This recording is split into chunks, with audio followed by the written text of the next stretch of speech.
மகளிர் நலம், பெண்களுக்கான பல பிரச்சனைகளை பற்றி பார்த்துட்ருக்கோம். இன்று நேயர்கள் தங்கள் பிரச்சனைகளை கடிதம் மூலமாகவும், எஸ்எம்எஸ் மூலமாக, யூடியூப் மூலமாக மற்றும் இமெயில் மூலமாக நமக்கு எழுதியிருக்காங்க.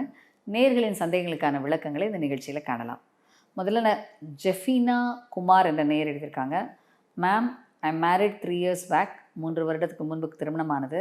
ஐ ஹேட் 1 எக்டாபிக் ப்ரெக்னென்சி அக்டோபரில் எக்டாபிக் புறகர்ப்பம் ஏற்பட்டது. அண்ட் அது வந்து they treated with 1 dose of methotrexate. Now again I am planning for pregnancy. What I have to do? ஜெஃபினா, நீங்கள் கேட்ட முக்கியமான விஷயம், முதல் விஷயம், உங்களுக்கு ஒரு புறகர்ப்பம் அக்டோபரில் வந்திருக்குன்னு சொன்னீங்க. இப்போது அக்டோபருக்கு அப்புறம் இதுக்கப்புறம் 6 months ஆச்சு. நீங்கள் கன்சீவ் ஆகிறதுக்கு ட்ரை பண்ணலாம். ஆனால் அதுக்கு முன்பு நீங்கள் கவனிக்க வேண்டிய முதல் முக்கியமான விஷயம் என்னென்னா, ஒரு புறகர்ப்பம் ஏன் ஏற்படுகிறது? உங்கள் கருக்குழாயில் ஏற்படுற ஏதோ ஒரு பிரச்சனைனால தான். கரு உருவாகிறது கருக்குழாயில், உருவாகி 3 நாள் வளர்ந்து 4ஆவது நாள் தான் கர்ப்பப்பைக்கு வருகிறது. இந்த கர்ப்பப்பைக்கு வருவதற்கு முன்பே கருக்குழாயில் தடைப்படுவது தான் புறகர்ப்பம். ஸோ இந்த கருக்குழாயில் தடைப்படுவதற்கு முக்கியமான காரணம், கருக்குழாயில் ஏற்படுற தொற்றுக்கள்னால குழாய் பழுதடைகிறது, குழாய் பாதிப்பாகிறது, குழாயில் அடைப்பு ஏற்படுவது, சில நேரங்களில் ஆரோக்கியம் இல்லாமல் இருப்பது.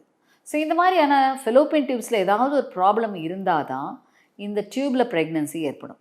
ஸோ கண்டிப்பாக நீங்கள் அடுத்த கர்ப்பத்தை ட்ரை பண்ணுவதற்கு முன்பாக இந்த குழாய் சரியாக இருக்கிறதா, உங்களோட ஃபெலோப்பியன் டியூப்ஸ் நார்மலாக இருக்கா, பிளாக்டாக இருக்கா, இன்ஃபெக்ஷன்ஸ் இருக்கா, தொத்துக்கள் இருக்கா என்பதை உங்கள் மருத்துவரிடம் சென்று முறையாக பரிசோதித்து, அப்படி ஏதாவது குறை இருந்தால் அதை சரி செய்த பின் தான் கர்ப்பம் தரிக்க வேண்டும்.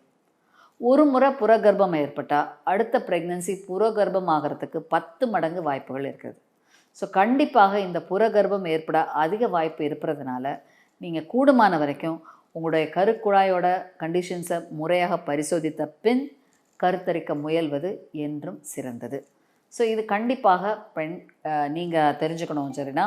ஸோ உங்கள் டாக்டர் அணுகி இதை முறையாக பரிசோதித்து இதற்கான விஷயங்களை சீராக்கின பிறகு தான் குழந்தைக்கு ட்ரை பண்ணுங்கள். கருத்தரித்த உடனே 38 நாட்கள்லேயே சென்று கர்ப்பம் நல்ல நிலையில் இருக்கான்றதை பரிசோதித்துக் கொள்ளுங்கள். இதெல்லாம் நீங்கள் கவனிக்க வேண்டிய முக்கியமான விஷயம். அடுத்து மகாசிவா என்ற நேயர் எழுதியிருக்காங்க. மேம், எனக்கு திருமணமாகி 4 வருஷம் ஆச்சு, குழந்தை இல்லை. டாக்டர் சொன்னாங்க பிசிஓடி இருக்குன்னு. அதை ஆப்ரேஷன் பண்ணி 6 months ஆச்சு. மேம், இந்த மந்த் பீரியடு 8 நாள் தள்ளி போச்சு. இப்போ பீரியட்ஸ் வந்துருச்சு. டாக்டர்கிட்ட போனேன். பீரியட்ஸ் நல்லா வர்றதுக்கு டேப்லெட்ஸ் கொடுத்தாங்க. எனக்கு என்ன மேம் ஆச்சு? என்னால் குழந்தை பெற்றுக்க முடியுமா? இதுக்கு ஒரு வழி சொல்லுங்கள் மேம் ப்ளீஸ். மகாசிவா, முதல்ல நீங்கள் தெரிந்து கொள்ள வேண்டிய விஷயம், இந்த சினைப்பையில் நீர்க்கட்டிகள், பிசிஓடி, இதை பற்றி பெண்கள் பலரும் தவறான விஷயம். என்னோட பல நிகழ்ச்சிகளை நான் சொல்லியிருப்பேன். இந்த சினைப்பையில் நீர்க்கட்டிகள்ங்கிறது கட்டிகள் இல்லை. இது வந்து நம்ம பிசிஓடிங்கிறது ஒரு English terminology, polycystic ovarian disease. இந்த பாலிசிஸ்டிக் ஒவேரியன் டிசீஸை தமிழாக்கம் பண்ணும்போது சினைப்பையில் நீர்க்கட்டிகள்னு சொல்கிறோம். ஆனால் இந்த நீர்க்கட்டிகள் கட்டிகள் கிடையாது, இது ஒரு ஹார்மோன் மாற்றங்கள். இந்த ஹார்மோன் மாற்றங்களை சீர் செய்யும் பொழுது தான் கருமுட்டை வளர்ச்சி சீராகும், கருவாக்குற திறன் கரெக்டாகும், கருத்தரிக்கிறதுக்கு வாய்ப்புகள் அதிகம். பொதுவாக இந்த நீர்க்கட்டிகளில் இருக்கிற பெண்கள் தவறாக நினைக்கிறது என்னென்னா, இந்த நீர்க்கட்டி எடுத்துகிட்டா இதை வந்து ஆப்ரேஷன் பண்ணி எடுத்துட்டா சரியாயிரும், அதுதான் நான் கன்சீவ் ஆயிடலாம். தவறு. இந்த நீர்க்கட்டி இருக்கிற பெண்கள் அனைவருக்கும் அறுவை சிகிச்சை தேவை இல்லை. ஒரு சிலருக்கு மட்டும்தான் இது தேவையே தவிர அனைவருக்கும் இந்த ட்ரீட்மெண்ட், நீர்க்கட்டிகள் எடுக்கிற ட்ரீட்மெண்ட் தேவை இல்லை. பொதுவாக சினைப்பையில் நீர்க்கட்டி இருக்கிற பெண்கள் கவனிக்க வேண்டிய முக்கியமான விஷயம் என்னென்னா, இந்த ஹார்மோன் மாற்றங்கள் எவ்வளோ தூரம் உங்கள் சினைப்பை பாதிச்சிருக்கு, எந்த அளவு கருமுட்டை வளர்ச்சியை பாதிச்சிருக்கு என்பதை பரிசோதித்து அந்த ஹார்மோன்ஸை கண்ட்ரோல் செய்து கருமுட்டை வளர்ச்சியை தூண்டும் போது தான் இந்த கருமுட்டை வெளியாக்கும், கருத்தரிக்க வாய்ப்பு இது அதிகமாகும். வெறும் அறுவை சிகிச்சை செஞ்சிட்டோன்றது நல்லா ஆயிடுச்சுன்னு நினைக்காதீங்க. ஸோ சினைப்பையில் நீர்க்கட்டி இருக்க பெண்களுக்கு first treatment life style modifications. நீங்கள் உடல் எடை அதிகமாக இருந்தால் எடையை குறைங்க, உணவு கட்டுப்படுத்துங்க, உடற்பயிற்சி பண்ணுங்கள், மற்றும் இடுப்பளவு சுற்றளவு குறைங்க, மற்றும் உங்களுடைய சினை முட்டைகள் வளர்ச்சிக்கு முறையாக மருத்துவரின் கண்காணிப்பின் பேரில் மாத்திரை மருந்துகள் இன்ஜெக்ஷன்ஸ் மூலம் எடுத்து, தேவைப்பட்டால் இதற்கு அடுத்த முறைகள்னால ஐயுஐ இந்த மாதிரி முயற்சிகளையும் நீங்கள் ட்ரை பண்ணலாம். ஸோ அறுவை சிகிச்சை செய்திடும் எல்லாம் நமக்கு சரியாயிடுச்சு அப்படின்னு தவறாக நினைக்காதீங்க. நீங்கள் இந்த மாதிரி உங்கள் பீரியட்ஸ் தள்ளி மறுபடியும் வருகிறது, சரியான முறையில் மென்சஸ் ஆகலை அப்படின்னா கண்டிப்பாக இந்த ஹார்மோன் மாற்றங்கள் அதிகமாய் உள்ளது என்பதை தெரிந்து கொள்ளுங்கள்.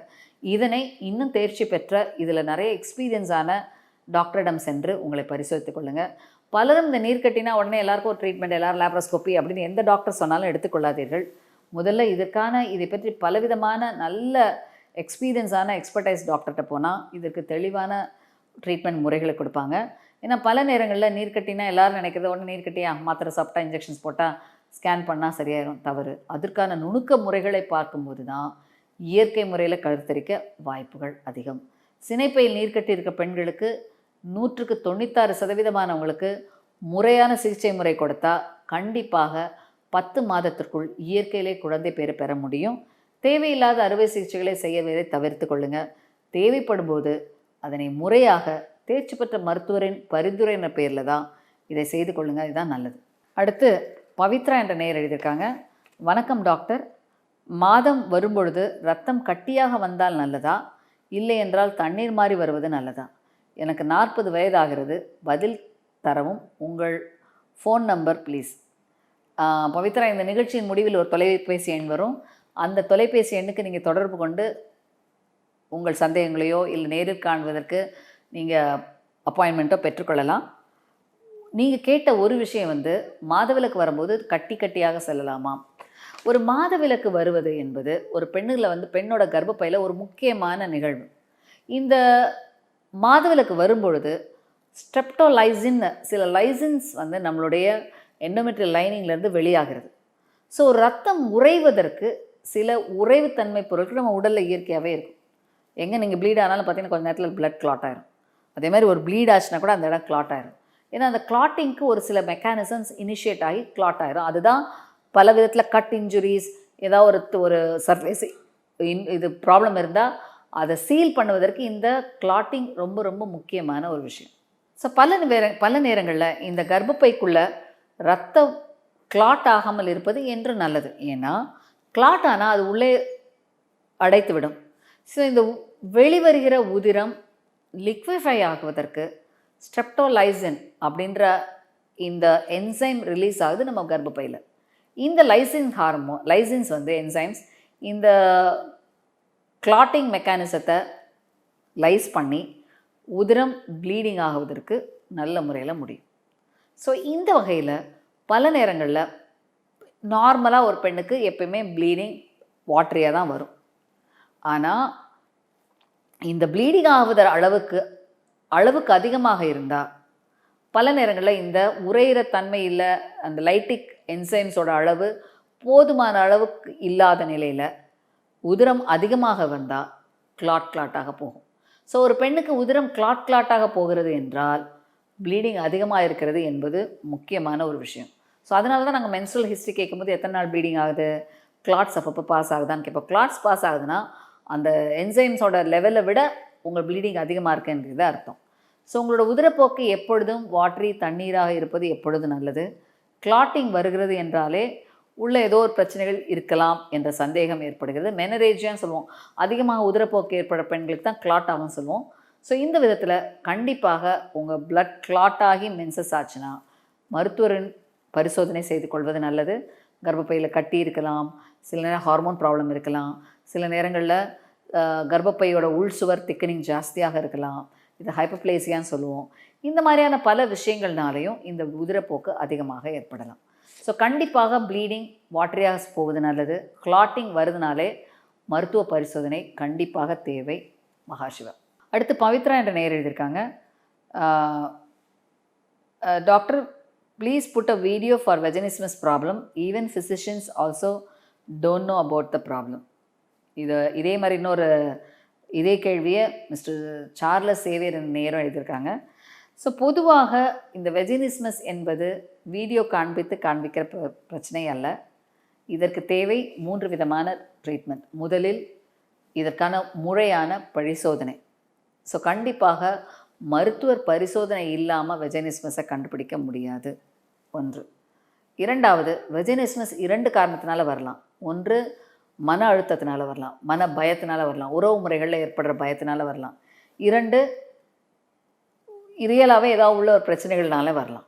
ஸோ முதல்ல ஒரு பெண்ணுக்கு வெஜினிஸ்மஸ் இருக்கிறது என்பதே பரிசோதனை மூலமாக தான் கண்டுபிடிக்க முடியுமே தவிர பல நேரங்களில் இதை பற்றி தெளிவான ஒரு நாலேஜ் பல தம்பதியினருக்கு இருப்பதில்லை. பல தம்பதியினர் ஆண்களுக்கு குறைபாடு, நாங்கள் செக்ஸ் பண்ண முடியல, எரெக்டைல் டிஸ்ஃபங்க்ஷன்ஸ்னு வருவாங்க. அப்போ அவங்களுடைய பார்ட்னரை செக் பண்ணும் பொழுது வெஜினிஸ்மஸ் இருக்கும். அதை வச்சு தான் இவங்களோட பிரச்சனை இதனாலவா அப்படின்றத எங்களால் உறுதி செய்ய முடியும். ஸோ வெஜினிஸ்மஸ்க்கான வீடியோ என்பது சாத்தியமல்ல. இது ஒரு பிரச்சனை. இதை பற்றி நீங்கள் தெரிந்து கொள்ள வேண்டிய விஷயம் இதுதான்.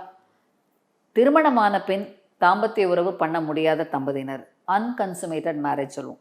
இந்த அன்கன்சுமேட்டட் மேரேஜ் இருக்கிற பெண்கள், ஆண்கள் இருவரும் முறையாக தம்பதியினராக ஒரு செக்ஷுவல் மெடிக்கல் அட்வைசர் இல்லைனா ஒரு பெண் பாலியல் மருத்துவ நிபுணர், இவர்கள் இருவரும் சேர்ந்து ப்ராக்டிஸ் பண்ணுற இடத்துல சென்றீங்கன்னா இருவரையும் முறையாக பரிசோதித்து பார்க்கும் பொழுது இந்த குறைபாடுகள் ஏன் வருகிறது, வெஜினிஸ்மஸ் எந்த அளவில் இருக்கிறது என்பதை முறையாக தெரிந்து கொள்ள முடியும். வெஜினிஸ்மஸ் என்பது பலதரப்பட்ட ஒரு விஷயம். இதை பற்றி எடுத்திங்கன்னா இது ஒரு பெரிய டாபிக். ஸோ குறிப்பாக வெஜினிஸ்மஸ் இருப்பதை உங்கள் மருத்துவர் தான் உறுதி செய்வாங்க. பல நேரங்களில் இந்த அன்கன்சுமேட்டட் மேரேஜ், அதாவது திருமணத்திற்கு அப்புறம் தாம்பத்திய உறவு இருப்பதில் குறைகள், ஏதோ ஒரு பிரச்சனை, வலி இருக்கலாம், கஷ்டம் இருக்கலாம், பயம் இருக்கலாம், சரியான முறையில் உறவு முறையை கொள்ளாமலும் இருக்கலாம். இந்த மாதிரியான பல லெவலில் இந்த குறைபாடுகள் வெளிப்படலாம். ஸோ கண்டிப்பாக இந்த அன்கன்சுமேட்டட் மேரேஜ் இருக்கிற தம்பதியினர் முறையாக மருத்துவ ஆலோசனை பெற ஒரு மருத்துவரை அணுகி முறையாக இருவரும் பரிசோதித்து கொள்ள போகிறது. இதற்கான சிவியாரிட்டி எவ்வளோ இருக்குது, இது எந்த அளவில் பாதிப்பு இருக்கிறது, இதனை எப்படி சரி செய்வது என்பதை விளக்கமாக இருவரும் சேர்ந்து செய்யும் பொழுது தான் இந்த பிரச்சனையிலிருந்து முழுமையான தீர்வு கிடைக்கும். ஸோ கண்டிப்பாக வெஜினிஸ்மஸ்க்கு ஒரு வீடியோ இல்லை, இதை பற்றி தெளிவாக தெரிந்து கொள்ளுங்கள். இதை பற்றி உங்களுக்கு சந்தேகம் இருந்தால் இந்த நிகழ்ச்சியின் முடிவில் ஒரு தொலைபேசி எண் வரும், அதற்கு தொடர்பு கொண்டு உங்கள் சந்தேகங்களை நேரில் வந்து உங்கள் குறைபாடுகளை நேரில் ஒரு கவுன்சிலிங் மூலமாக தெரிந்து கொள்ளுங்கள். வெஜினிஸ்மஸ் என்பது வீடியோ மூலம் சரி செய்யப்படக்கூடிய விஷயம் இல்லை. அதை பற்றி தெளிவாக தெரிந்து கொள்ள வேண்டும் என்றால் நேரில் மருத்துவ பரிசோதனை சென்று முறையான மருத்துவர் அணுகி சரி செய்து கொள்ளுங்கள். அடுத்து ஹாஜிரா பானு என்ற நேயர் எழுதியிருக்காங்க. மேம், ஃபெலோப்பியன் டியூப்ஸ் பிளாக் இருந்தால் இர்ரெகுலர் பீரியட்ஸ் இருக்குமா? அண்ட் ப்ரெக்னன்சி வர்றதுக்கு வாய்ப்புகள் எவ்வளோ? ஃபெலோப்பியன் டியூப்ஸ் பிளாக்குக்கும் மாதவிலக்குக்கும் எந்த சம்மந்தமும் இல்லை. பல நேரங்களில் நீங்கள் இது ரொம்ப சிம்பிளாக உங்களுக்கே தெரிஞ்சுக்கணும். குடும்ப கட்டுப்பாடு எல்லா பெண்களுக்கும் பண்ணுறோம். அப்போ என்ன பண்ணுறோம், டியூபை கட் பண்ணிடுறோம். அவங்களுக்குலாம் மாதவிலக்கு வருகிறதே. ஸோ அதனால் மாதவிலக்குக்கும் கருக்குழாய் அடைப்புக்கும் சம்பந்தம் இல்லை. ஆனால் கருக்குழாய் அடைப்பான பெண்கள் இயற்கையில் கருத்தரிக்க வாய்ப்பு ரொம்ப ரொம்ப குறைவு. இன்று உலகளவில் குழந்தையின்மை தம்பதியின் பாதிக்கப்பட்ட பெண்களுக்கு 20 முதல் 28% பெண்களுக்கு கருக்குழாய் பிரச்சனையினால் குழந்தையின்மையினால் பாதிக்கப்படுறாங்க. ஸோ கண்டிப்பாக கருக்குழாய் அடைப்பு, ஆரோக்கியம் இல்லாமல் இருப்பது, பல நேரங்கள் பழுதடைந்திருப்பது கண்டிப்பாக இது குழந்தை பேறு பெறுவதற்கு ஒரு தடையாக இருக்கும். ஸோ கண்டிப்பாக நீங்கள் குழாய் அடைப்பு இருந்தால் மருத்துவ ஆலோசனை பெறணும். முறையாக பரிசோதித்து இந்த கருக்குழாய் அடைப்பை எளிய முறையில் மருந்து மாத்திரைகளை சரி செய்யலாம். சில நேரங்களில் லாப்ரோஸ்கோபிக் அறுவை சிகிச்சை மூலமாக சரி செய்யலாம். மைக்ரோ சர்ஜரி முறை மூலமாக கிட்டத்தட்ட 70% அடைப்புகளை சீரான டெக்னாலஜி மூலமாக, லாப்ரோஸ்கோப் முறை மூலமாகவே இதை சரி செய்வதன் மூலமாக இயற்கையில் குழந்தை பேறு பெற முடியும். சில நேரங்களில் கருக்குழாய் ரொம்ப பழுதடைந்து ரொம்ப பாதிப்பாக இருந்தால் அதற்கு தேவை IVF சிகிச்சை முறை மூலமாக குழந்தை பேறு பெற முடியும். ஸோ கருக்குழாய் அடைப்பு என்பது ஒரு சரி செய்யக்கூடிய விஷயம் சிலருக்கு, பலருக்கு இது ஒரு IVF முறைக்கான காரணமாகவும் இருக்கலாம். ஸோ கண்டிப்பாக ஹஜிரா, நீங்கள் உங்கள் குழாய் அடைப்பு இருந்தால் ஆரோக்கியமாக பெற்றுக்கொள்ள உடனே நல்ல ஒரு தேர்ச்சி பெற்ற மருத்துவரை அணுகி முறையாக பரிசோதித்து என்ன காரணத்தினால குழாய் அடைப்பாக இருக்குது, இதை எப்படி சரி செய்வது என்பதை மருத்துவரின் சிகிச்சை முறையில் சரி செய்து கொள்ளுங்கள். சரியான கருக்குழாய் அடைப்பு எடுத்தால் கண்டிப்பாக இயற்கையில் குழந்தை பேறு பெற முடியும். அடைப்பு எடுக்க முடியாத லெவலில் இருந்தால் IVF-ஐ வயது போவதற்கு முன்பே செய்து கொள்ளுங்கள். நல்ல முறையில் குழந்தை பேறு பெற.